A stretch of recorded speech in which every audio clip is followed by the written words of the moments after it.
given the opportunities I've had, some of the circumstances that I've been privileged to be in, some of the risks and challenges I've faced, that actually, on balance, it's far easier to have faith and to find God in times of crisis, and actually far more difficult to hold that faith and to look for God in times of complacency.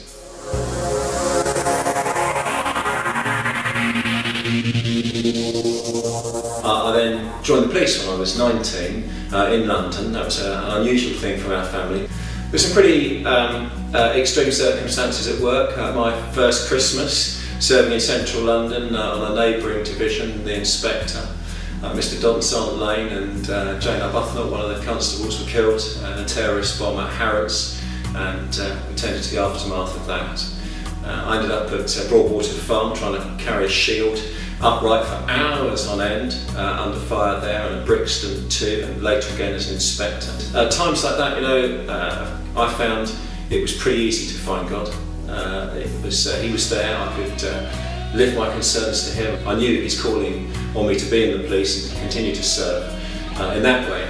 But outside of that, and with church life, I was very much a passive and process-driven Christian. And the role that I've had most recently as Assistant Chief Constable here in Dorset, running all of our policing operations, has been both one of tremendous opportunity and real significant challenge.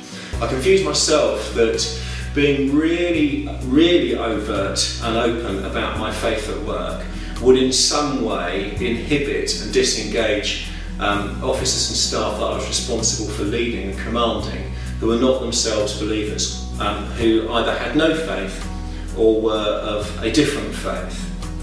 And fortunately, it didn't take me very long at all to realise just how wrong I had things. And there are moments there where I can speak openly, pretty much at a one-to-one, despite the difference in our organisational ranks or grades.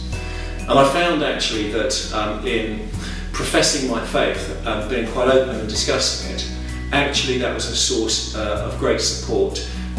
That complacency then continues to be the challenge, not to just lapse into periods where I'm not really seeking him actively, and it still continues to be a real challenge, and I really need to keep on top of that, and with God's grace we'll hopefully continue to do so.